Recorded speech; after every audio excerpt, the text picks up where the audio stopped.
Hi everybody, this is Ashish K. I'm the Faculty Director of the Harvard Global Health Institute, and as part of our work on the coronavirus, we have been speaking to experts from around the world. And we recently sat down with Dr. John Nkingasong, who's the Director of the Africa CDC, to talk both about the origins of the Africa CDC, but also how it is preparing for the coronavirus outbreak in sub-Saharan Africa, or really across all of Africa. Today, I'm excited to have Dr. Pablo Martinez de Salazar. Pablo is at the Harvard School of Public Health. He's a physician. He's also a microbiologist, and he's from Spain. And Spain is one of the countries that I think we're all paying attention to in terms of how it's managing the coronavirus outbreak. About 3,000 identified cases. So Pablo, maybe you could just begin by telling us a little bit about yourself so people know who you are, your background and training very quickly, and then let's jump right in on what you think the state of play is with coronavirus in Spain. So okay. Just a little bit about yourself first, and then let's get going with talking about Spain. Well, it's a pleasure to be here, Ashish, and talk with you. So I'm a medical doctor. I have training in clinical microbiology, and I work in research and public health, and now I'm part of the CCDD at Harvard Public Health School, working with Mark Lipsitch and with Caroline Becky. And my vision from Spain now is that we're really facing a stressful moment because there's a lot of cases that are being detected now. We are in a range now that the numbers are pretty big, and that probably means that politicians and decision makers have to begin to make, or have already begun to make decisions on social distancing, because the burden of the disease might be beyond what it was expected some weeks ago. Yeah. And I think also mirroring with Italy, it's also important, and somehow the society, which still has a lot of contact with Italian citizens because people live there or are in close family or living from there. So I think we feel, or people feel in Spain, that they're kind of 1 or 2 weeks behind what's going on in Italy. Yeah. So let's talk a bit about that. I mentioned about 3,000 identified cases. You said to me before we got on the front of the camera that you thought there were many cases that just weren't identified yet, weren't detected yet. My sense is that's true in many parts of the world. Tell me a bit about testing. How widespread is testing? What do we know about how easy or hard is it to get testing right now in Spain? Yeah. Okay. So I've been in close contact with some people working in public health in Spain, and I think because of how fast the outbreak has developed, public health bodies have to move very fast from contact tracing approach, which had a very narrow definition of what a case was, which meant basically having contact or having traveled to a place with local transmission, or having been in close contact with someone who had confirmed COVID-19. Because of this narrow definition, I think cases that have been reported are way under the real numbers of cases going on, which probably has happened all over the certainly world. True in the US, right? Well, part of our problem has been that we just don't have much testing. Do you have a sense, ballpark, of how many people have gotten tested in Spain? Do we know that number? Yeah, I think I read yesterday that almost 20,000 people were tested, and at the moment I read it yesterday, there were 2,000, so around 10% of the totally tested were positive. Yeah. What we saw in China was that about 3% of the people who were tested eventually ended up being positive. And so, I'm sorry, not in China, in South Korea. Yes. And so if you're seeing 10% positive rate, it almost makes me wonder and worry that you're probably not quite testing enough. Has there been a roadblock for testing? Is it hard to get testing? Do you have a sense? Well, I think you test everybody you want to test? Spain has a decentralized management of health and public health, which I think has some pros and some cons. It's probably difficult to coordinate when it needs to be a national response. On the other hand, this level of decentralization means that the equivalent to a state in Spain, which is called autonomous communities, they make their own decisions. So I know that in many hospitals in Spain, they already had the testing capacity by end of January, before the outbreak began. So I think that's clearly Very a helpful. pro. Yeah. On the other hand, the responsibility of, for example, implementing social distancing actions, it's not necessarily dependent in the Ministry of Health, which is the central body in Spain, but also on these autonomous communities health bodies. So maybe what we're going to see in the next weeks and days is some sort of miscoordinated response. For example, Madrid seems to host most of the cases. I think more than almost half of them.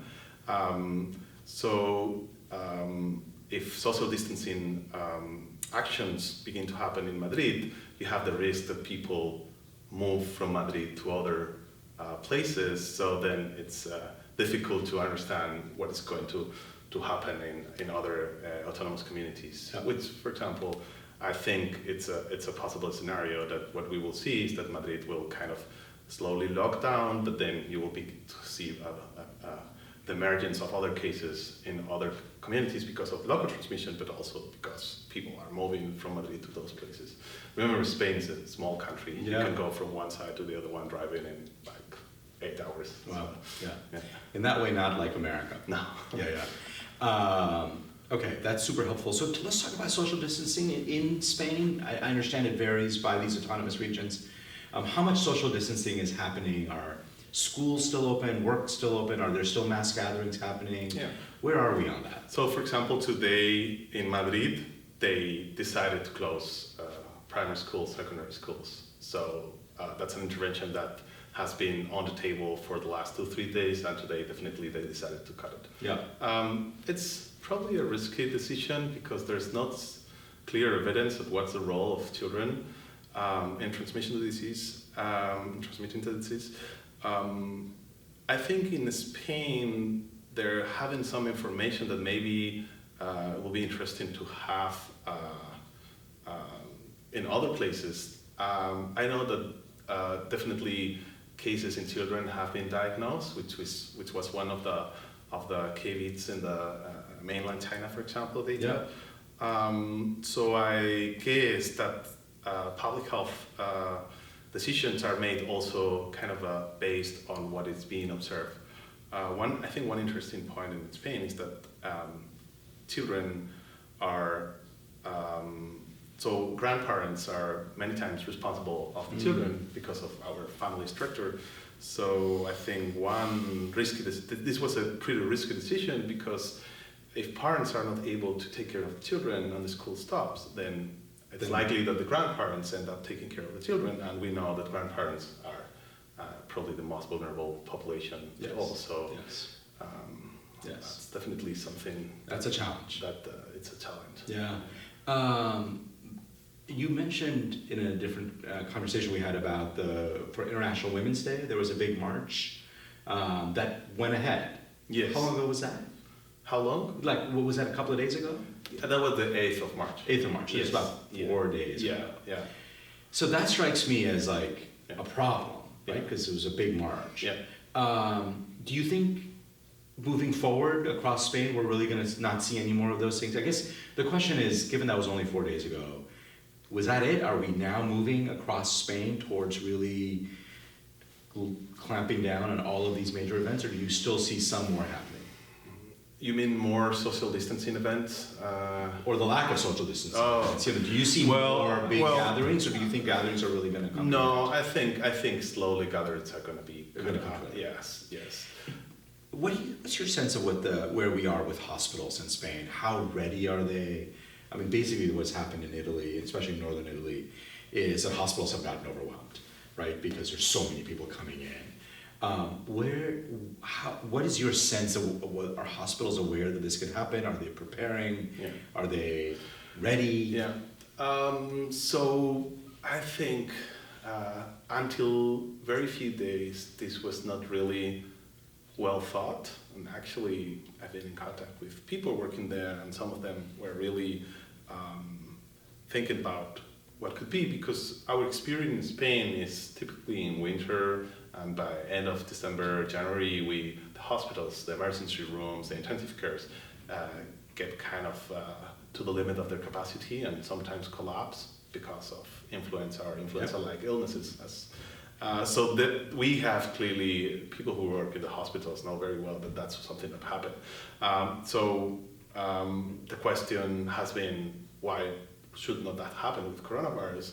And I think until very recently, like 5-6 days, this hasn't been really tackled by public health bodies. Now things are being put in place, again, decentralized, in a decentralized manner, so it's also kind of adapting to the situation that is going on in each of the autonomous communities. But it's also, my feeling is also a little bit blind. There was time for preparedness, but that exercise was not done. So now the question is how, I think in Spain we have 4,400 intensive care beds for a population of 46 million people, so that means around 1 per every 10,000. So it's relatively low compared to other European countries. I think lower than the US average. Absolutely. So it's really challenging to see what's going to happen when the epidemic peaks and what will be the volume of critical ill patients that the system will be able to absorb. I think now things are moving on into that direction. So I read, for example, in Madrid, they're going to try to multiply by 3 the number of beds available. And how are they going to do that? How do you multiply by 3 the number of beds? To be honest, I don't really know. I mean, in Spain, you probably have some units that you can transform, units that are to moderate diseases, transform into critical intensive care beds. But you also need doctors and nurses to staff them. Yeah. Well, I think one good thing of the health system in Spain is we really have a very strong body of medical doctors compared to other places. Yeah. Health is universal, it's free, and that's probably a pro in our health system, which is very robust. What's your sense of what the mood of people is? Are people aware that this is a serious problem? Are people feeling anxious? Are they feeling okay? I mean, I understand I'm asking you to give me the mood of an entire country, which is not fair, but what's your sense of where things are? Well, my feeling is that this has been a very complex message, and common people who don't have a specific knowledge on outbreak science kind of balance between assessing individual risk and saying, well, I'm not part of that population, that number is so to be small, that's probably nothing really serious, what should we panic about this? And towards something like, whoa, those numbers are really scary and that's going on in my neighborhood, this is really, something to get freak out. So what I'm seeing in Spain is that in the last 2 weeks, people move from that, this is not my thing, mode towards this is really scary. And I believe that something in the middle is probably what should be. Freaking out is not going to be helpful. None of those attitudes. But I think now people are more in that kind of, wow, this is here. And also people are looking at Italy because as culturally and geographically we identify. So what's going on there and what's coming from there, and I have to say that maybe there's not time, but there's not complete transparency in what's going on. I think also there's a lot of information that it's going on, and within that information, a lot of misinformation. So Last question for you, Pablo. So, this is a hard question, but you are working in the center at Harvard that's doing the best work on the epidemiology of this disease. I mean, if you think about it, there are 2 or 3 groups in the world who are really great at this, and Mark and his team are at the top of that list. Give me your best prediction of what happens over the next 2, 3, 4 weeks in Spain. Wow. Well, that's an opinion. That's all I'm asking not your opinion. Packed. So what I think, and this is based more in observations of other countries and trying to project a little bit what's going on in Spain. That's what I'm asking. I think cases are going to grow for at least another 2-3 weeks. Social distancing actions are going to grow too. And obviously there's going to be a delay between implementation of this social distancing activities and reporting cases. So then there's probably going to be another 2-3 weeks where it's going to be unclear. And after that, we will begin to see the effects of these activities. Yeah. And that probably will help because it will put a little bit down the level of uncertainty. And do you think hospitals are going to do okay? You're going to make it? I mean, we're not going to end up with an Italy-like situation. I mean, things will have to go on. The decision that will need to be taken will be probably tough and difficult to explain, and I don't know. I think clinicians in general are used to make this type of decisions. One challenge is going to be explain the population why you might decide to not hospitalize someone over 65 because you don't have beds, but you will someone who's in her 20s. That's, for example, a very difficult decision. Very difficult. It's actually happening in Italy.